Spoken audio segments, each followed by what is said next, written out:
আমি বাবার কৃপায় উনি বলা বাক্য, ওনার সাথে আমি ঘোরা, যা যা আমি রেকর্ড করে রেখেছি বা ডকুমেন্টেশন করে রেখেছি সেগুলো একটু শেয়ার করছি। কোনো ভুল ভ্রান্তি হলে আপনারা নিজ গুণে আমাকে ক্ষমা করে দেবেন। আর যদি কিছু প্রেরণা পান সেটা বাবার কৃপায় আপনারাও পাবেন। এখানে আমার নিজস্ব কিছু নেই, শুধু বাবার কথাই আমি বলছি।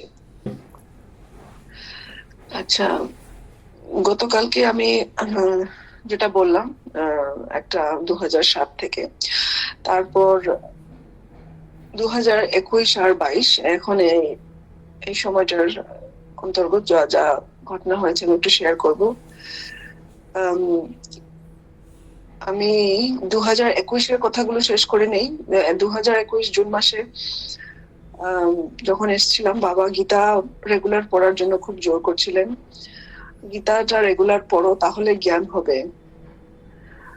গীতার 7 নম্বর চ্যাপ্টারের 16 নম্বর ভার্স, কারা কারা প্রভুকে জানতে চায়, যারা পীড়িত, যারা জ্ঞানের চায়, যারা অসুখ বিসুখে ভুগছে, আর সেরকম কষ্ট যারা পাচ্ছে, এরা ভগবানকে পেতে চায়। এই বিষয়ে একটু বাবা বলছিলেন। যারা অসুখ বিসুখের হয়ে তারপর ভগবানকে ভজতে চায়, তাহলে অসুখটাও কিন্তু একটা মানে ব্লেসিং এর মতন, একটা আশীর্বাদের মতন। তারপর গীতা চ্যাপ্টার 2 ভার্স 61 নিয়ে একটু বাবা বললেন, ইন্দ্রিয়গুলোকে সংযম করতে হবে। কিভাবে করতে হয় সংযম? ইন্দ্রিয়কে ভগবানের উপরে আত্মসমর্পণ করে।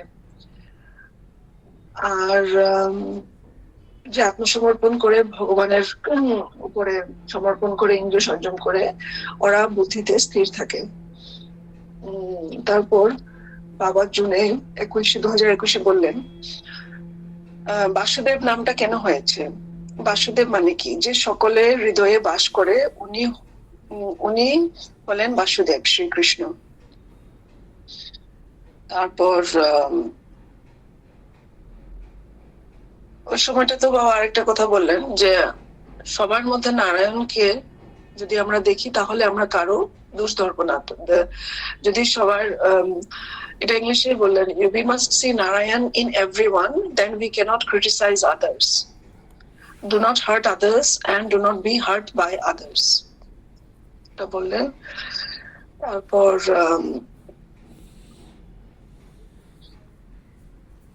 বাকি যেগুলো কথা বলেছিলেন ওগুলো অলরেডি আমি বলা হয়ে গেছে, তো আমি আবার রিপিট করবো না এখানে। তো এবার 17 জানুয়ারি 2022 এটা বলছি। 2022 17 জানুয়ারিতে বেনারসে পৌঁছাই আমি। তখন কোয়ারেন্টাইন পিরিয়ড ছিল, কিন্তু বাবার অশেষ কৃপায় কোনো আমাকে অফিসিয়ালে এই কোভিড টেস্টের বিষয়ে খুব একটা জিজ্ঞেস করেনি। অ্যান্ড 18 জানুয়ারি 2022 তখন ফাল্গুনি দেওয়া ছিল। তো বাবা ফাল্গুনি দেওয়া সহ আমরা বাজার করতে গেলাম। বাবা 40 কিলো মটর, 16 কিলো আপেল আর অনেকগুলো সবজি কিনলেন। তারপর বাবা আমাকে নিয়ে দুর্গাকুণ্ড SBI 80 ব্রাঞ্চে গেলেন, কি করে একটু অফিসিয়াল কাজ করতে হয় ইন্ডিয়াতে, এগুলো একটু দেখালেন। সেখানে ব্রাঞ্চ ম্যানেজার, দুর্গাকুণ্ডের ব্রাঞ্চ ম্যানেজারকে দেখে বাবা খুব খুশি হলেন। উনি অবিবাহিত ছিলেন। বাবা বললেন, আমি তোমাকে আমার বোন, তুমি আজ থেকে আমার বোন। তারপর উনি, এই মহিলাটা বাবাকে অনেক সাহায্য করলেন। তারপর সেদিনেই 18 জানুয়ারি 2022 সন্ধ্যাবেলা বাবা বললেন, আমি এখন 126 বছর, আর কত বললেন, আর ধ্যান করতে করতে একদিন চলে যাব। তারপর আমি বাবাকে জিজ্ঞেস করলাম, বাবা জীবনটা কি করে চালনা করতে হয়, কিভাবে জীবনটা জিতে হয়? মা বললেন, চিন্তা করতে হবে কিরকম নিরাপদে গোবিন্দের চরণে পৌঁছাবো। তারপর আমার একটু সাংসারিক কথা নিয়ে একটু আলোচনা করলেন, আমার কি কি দায়িত্ব, এগুলো এসব আমি এখানে ডিসকাস করবো না। একটু ফাইন্যান্সিয়াল ম্যাটার্স, তারপর পার্সোনাল লাইফ, এগুলো নিয়ে একটু আলাপ করলেন। তারপর 22 জানুয়ারি 2022-এ বাবা আমাকে বললেন, সকালের দিকে, হয়তো এটা সময়টা ঠিক আমি নোট করিনি, সকালের দিকেই হবে, বাবা আমাকে বাবা 10 নম্বর ফ্ল্যাটে ছিলেন, আর উনি ওনার 10 নম্বর ফ্ল্যাটে একটা স্টুলের উপরে বসা, আর আমাকে বললো একটা চেয়ার নিয়ে আসো। চেয়ার নিয়ে আসলাম, চেয়ার নিয়ে এসে ওনার করিডোরের সামনে বসলাম। তো বাবা 10 নম্বর ফ্ল্যাটের, আমি করিডোরে। তখন বাবা আমাকে বললেন, কয়েকটা কথা আমি শেয়ার করছি। বললেন, আমি ইংলিশটা আগে বলে নিই। বাবা said, you must be free from all desires, only aim to reach the feet of Govinda safely. As long as you have any desire, you will be born again and again to fulfill those desires. বললেন যে সব কামনা বাসনা ছাড়তে হবে, তাহলে আর শুধু একটাই বাসনা হতে হবে, গোবিন্দ চরণে কিভাবে পৌঁছাতে পারি নিরাপদ ভাবে। কোনো কামনা বাসনা থাকলে আবার এই সংসারে আসতে হবে বারবার সেই কামনাগুলোকে পুরা করার জন্য। তখন বললেন যে আজকে বাবা একটু শ্বাসকষ্ট হচ্ছিল সেবা করার পরে, তারপরে উনি একটু গরম সেক দিয়েছে ওনার বুকে, কিন্তু একটু শ্বাসকষ্ট তবু হচ্ছে। একটু পর বললেন, আমি এখন একটু সুস্থ, মানে একটু ভালো পাচ্ছি। বাবা প্রায় আমার সাথে 1 ঘন্টা বসলেন সেদিন, কথা বিভিন্ন ব্যাপারে আলাপ করলেন। তখন আমার সিটিজেনশিপ নিয়েও একটু আলাপ করলেন। তারপর রোগী দেখার ব্যাপারে একটু বললেন, আমাকে পারমিশন দিলেন যে দুটা রোগী সকালে দেখো, 2টা রোগী সন্ধ্যাবেলায় দেখো। আর বেনারসে বললেন আমার জীবনটা শান্তি মতো হবে সেভাবে, আর ভালো হবে। তো এটা হয়তো উনি বেনারসের কথাই বলছিলেন, 2টা রোগী সকালে, 2টা রোগী সন্ধ্যাবেলা। বাবা নিজের কথা বললেন যে ওনার ফ্ল্যাটটা রাস্তা থেকে একটু দূরে আছে,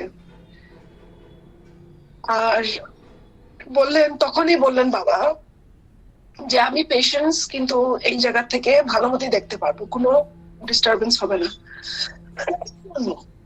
তখন যেহেতু বাবা একটু বলছিলেন বেনারসের কথা, তখন আমি এই সুযোগে একটা প্রশ্ন জিজ্ঞেস করলাম যে তাহলে বাবা বেনারসে আমি কি করে জীবনযাপন করব? তখন বাবা বললেন, জব করো আর পেশেন্ট দেখো। তারপর আমি বললাম, বাবা আমি তো দানও করতে চাই। তখন বাবা আমাকে বললেন যে তোমার পক্ষে দান বেশি করা সম্ভব হবে না, যেহেতু তোমার টাকা পয়সা বেশি নেই। তখন বললেন, একাই দান করো, যা পারো করো। তখন আমাকে কয়েকটা জায়গা বললেন দানের, কোথায় কোথায় করতে পারি। বললেন রামনগরে করো, সামনে ঘাটে করো, আর কবিরনগরে করো, 3টা জায়গায় দান করো। প্রথমে বললেন, মানে এটা হয়তো বাবা একটু যেহেতু দেখেছে যে দান করার ইচ্ছা, প্রথমে বললেন যে প্রতি সপ্তাহে 2 লাখ করে দান করো। তখন এরপরে বললেন, না, দানটা তোমার ক্যাপাসিটি অনুযায়ী করো, 1 টাকাও দাও বা 10 টাকাও দাও, ওটাতে কিছু না। তারপর বাবা হঠাৎ একটা কথা বললেন, যে কথাটা অ্যাকচুয়ালি আমি ভুলে গেছিলাম, আর আজকে বা কালকে সন্ধ্যাবেলায় পড়তে গিয়ে আমার এটা কথাটাও খেয়াল হলো। বাবা বললেন 2025-এ উনি পুরী দানে না যেতে পারে, এই কিন্তু উনি প্রেডিকশন করে গেলেন। 2022-এ জানুয়ারি মাসে উনি বললেন যে 2025-এ উনি পুরী দানে না থাকতে পারে। তখন বললেন আমাকে, মামনিদির সাথে যেও তুমি দান করবে। তারপর আবার বললেন, তুমি কি 2025-এ চলে আসার প্ল্যান করছো, এরকম করে বললেন। তারপর বললেন সঞ্জয়দাকে ফোন করো, বলো যে তুমি 2025-এ আসবে। তখন ওই রামনগরে একটা ফ্ল্যাট কেনার কথা ছিল সঞ্জয়দার সাথে।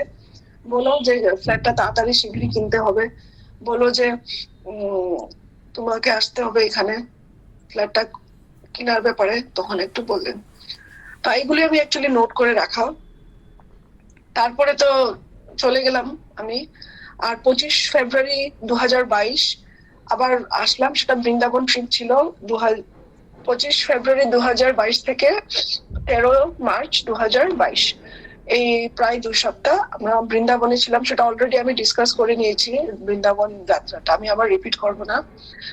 আচ্ছা, 13 মার্চ 2022 যাওয়ার পরে আমি আবার আসলাম 29 মার্চ 2022। আমার ফ্লাইটটা একটু ডিলে ছিল।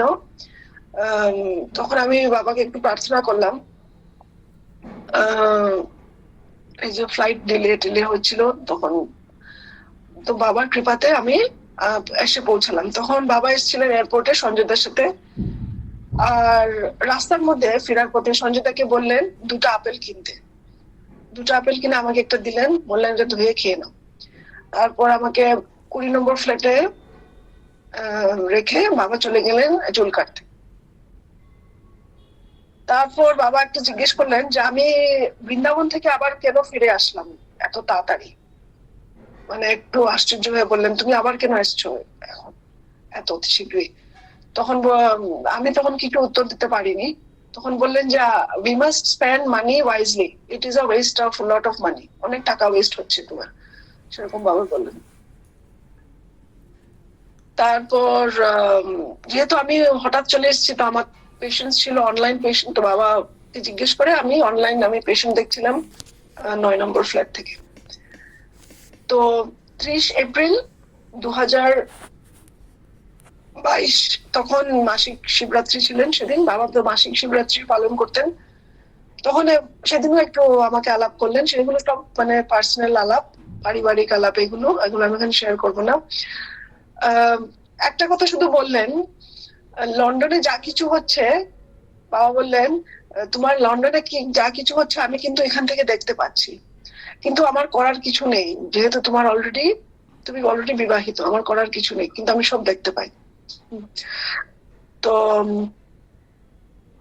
21 মার্চ 2022 বাবা রামকৃষ্ণ মিশন থেকে অনেক ভক্তবৃন্দ সাধুরা এসেছিলেন, ওদের সাথে বাবা দেখা সাক্ষাৎ করলো। 1 এপ্রিল 2022 বাবা আবার সঞ্জয়দের সাথে শপিং এ গেলেন। 10 কিলো পাকা পেঁপে, তারপর 10 কিলো কাঁচা পেঁপে, 20 কিলো আপেল, এগুলো ভক্ত সেবার জন্য বাবা কিনলেন।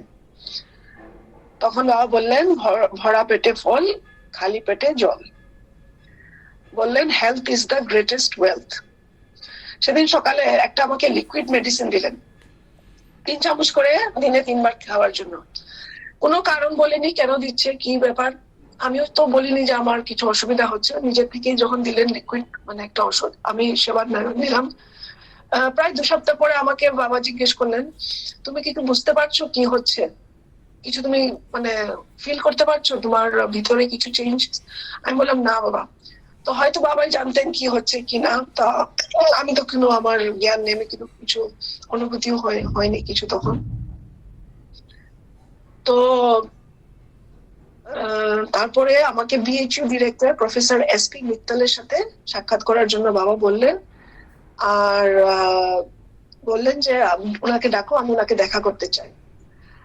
আর আমি ওনার সাথে দেখা করলাম। আর বাবা আমাকে তখন বললেন, এইভাবে বলবে যে I love Lord Vishwanath and I want to stay in Kashi, এটা নির্দেশ দিয়ে আমাকে পাঠালেন বলার জন্য।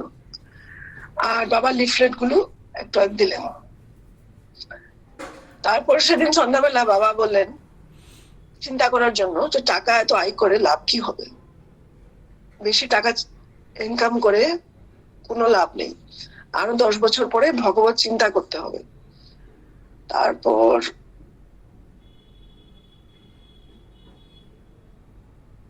সৎ চিন্তা, সৎ বিচার আর সৎকর্ম সেটা করতে হবে। তখন বাবা একটা নিজের একটা গল্প বললো আমাকে, বললো অনেক বছর আগে একটা ঘটনা হয়েছিল এই কবিরনগরের সামনে, প্রায় 100টা বানর এসে পুরো ফ্ল্যাটের ভিতরে ওরা ঢুকে গেছে। আর সবাই ফ্ল্যাটের লোক বাইরে দাঁড়িয়ে আছে, কেউ ভিতরে ঢুকতে পারছে না। কিন্তু বাবা একা এতগুলো বানর ভিতরে মানে পুরো ফ্ল্যাটটা কবজা করে নিয়েছে। 1তলা 2তলার পুরো সিঁড়িতে ভর্তি বানর, কেউ ভিতরে ঢুকতে পারছে না। তখন বাবা একা বলল, আমি একা উপরে চলে গেলাম, রাধে রাধে রাধার নাম নিয়ে বললো এটাই মন্ত্রের মহিমা। ঠিক আছে, আমি আজকে এখানে পর্যন্ত আমি শেয়ার করলাম। আমি কালকে 2 এপ্রিল 2022 থেকে কি কি ঘটনা আমি একটু শেয়ার করবো। ওম বাঞ্ছা কাল্পতরুভ্যশ্চ কৃপা